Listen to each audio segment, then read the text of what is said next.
A 70-es évek elején Kolozsvár lakói olyan félelemben éltek, amelyet a város addig még nem tapasztalt. Egy láthatatlan támadó járt házról házra, nőket és gyerekeket támadott meg, éjjel és nappal, otthonukban vagy az utcán. A városban csak egy név terjedt: a kalapácsos ember. A támadások brutalitása, kiszámíthatatlansága és a rendőrség tehetetlensége miatt Kolozsvár másfél évig egyetlen ember árnyékában élt. A történet 1972. szeptember 11-én kezdődik. Kornélia Vajda, egy 25 éves fiatal nő, késő este indult haza a barátjától. A lány gyakran járt egyedül, nem félt a várostól, amelyet jól ismert. Aznap este fehér táskát, piros nadrágot és kék blúzt viselt. Kornélia belépett a kollégium épületébe, ahol lakott, és már csak néhány lépés választotta el a szobájától, amikor valaki hátulról lecsapott rá. A gyilkos 3-szor ütötte fejbe kalapáccsal.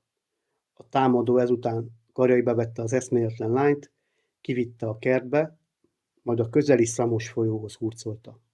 Ott levetkőztette és a vízbe dobta. Másnap reggel a testét 1,5 kilométerrel lejjebb találták meg. A város döbbenten állt, egy fiatal nő minden előzmény nélkül brutálisan meggyilkolva. A rendőrség tehetetlen volt. Nem volt tanú, nem volt indíték, nem volt gyanúsított. A város azonban még fel sem mocsudott, amikor egy hónappal később újabb támadás történt. 1972. október 7-én egy 15 éves lány, K. Ibolya, otthon aludt, amikor zajra ébredt. Valaki a szekrényben matatott. A lány felült és meglátta a férfit. A támadó nem menekült el. Odalépett hozzá és többször fejbeverte egy kalapáccsal. Ibolya csodával határos módon túlélte, és ő volt az első, aki leírást adott a támadóról. Bár a leírás később ellenmondásokhoz vezetett. A férfi ugyanis időnként befestette a haját, máskor katonai egyenruhát viselt, így a túlélők vallomásai egymásnak ellentmondtak. 8 nappal később, október 16-án újabb nőre csapott le. M. Maria, egy 35 éves, 8 hónapos terhes asszony, épp hazatért a közeli boltból. A ház ajtaja nyitva maradt, hiszen csak pár percre ment el. Amikor visszalépett a konyhába, a támadó hátulról sújtott le.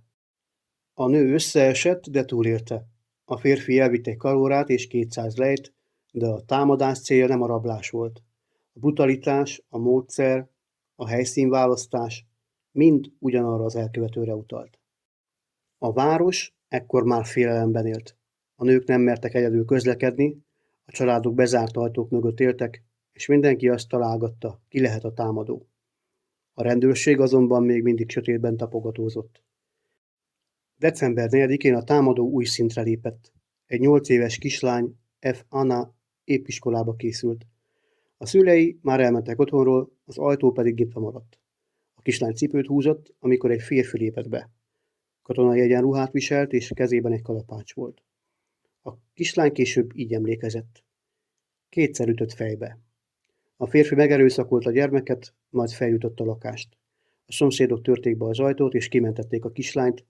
A város ekkor már tudta, egy sorozatgyilkos jár közöttük, aki nem ismer határokat. A rendőrség több mint 4000 embert hallgatott ki, de a túlélők vallomásai ellentmondtak egymásnak. Egyikük barnahajú civilként írta le a támadót, a másik szőke katonaként. A nyomozók nem találtak új lenyomatot, nem találtak fegyvert, nem találtak semmit. A rendőrség csak tapogatózott, nem tudta, kit keres. A támadó eközben tovább manipulálta a környezetét. A 8 éves kislány apjával, akit személyesen ismert, találkozott az utcán, és együttérzően érdeklődött a gyerek állapota felől. Aztán azt állította, hogy 2 gyanús férfival utazott egy vonaton, akik a családot keresték.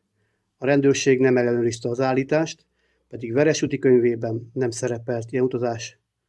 A gyilkos tehát nem csak brutális volt, hanem manipulatív és intelligens is. December 12-én 2 újabb támadás történt. Az egyik áldozat B. Anna egy pékségben dolgozott, a férfi belépett, kenyeret kért, majd kalapáccsal fejbeverte. A nő sikoltozni kezdett, a támadó pedig elmenekült. Többen üldözőbe vették, de a férfi felmászott egy vasúti töltésre, és eltűnt a sötétben. Ugyanazon az éjszakán egy másik nőre, Ó. Iliánára is rátámadt a liftben.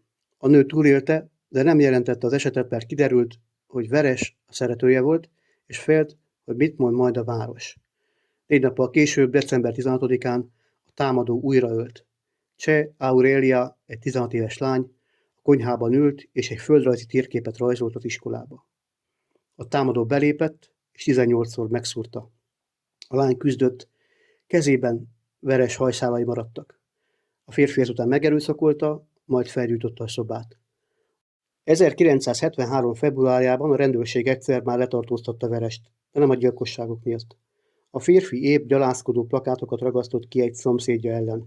A zsebében kés volt, 5 csomag haj és egy vérfoltos ing. A bizonyítékokat laborba küldték, majd eltűntek. A rendőrség elengedte Verest, aki hazament, és elégette mindazt, ami a gyilkosságokhoz köthette: a kalapácsot, a ruhákat, a kulcsokat, a lopott tárgyakat. Egy év csend következett. A város fellélegzett, de csak átmenetileg. 1974. február 14-én Veres újra ölt. Egy 84 éves asszonyt Szilágyi Ilonát verte agyon egy üres teljes üveggel. A nő meghalt, a lakás részben leégett. Ez volt Veres utolsó gyilkossága. Néhány nappal később, február 26-án egy tapasztalt nyomozó, Dumitru Csákanéka érkezett Kolozsvárra.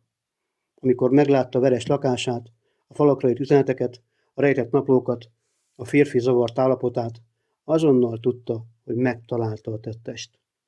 Verest kényszerzubbonyban vitték el. A lakásban naplókat találtak, amelyekben Veres alól írt, hogy 2 démon, Puju és Bere irányítja. A dokumentumban ez áll. A szakértők parafréniát állapítottak meg, egy súlyos pszichiátriai betegséget, amelyben a valóság és a halucinációk összemosódnak. A bíróság szerint Veres nem volt beszámítható, soha nem állt bíróság elé. 1975-ben pszichiátriára került, ahol 1993-ban meghalt. Kolozsvár azonban soha nem felejtette el a másfél évi rettegést. A történet máig kérdéseket hagy maga után. Hogyan kerülhette el ennyi ideig a lebukást? Miért tűntek el a bizonyítékok?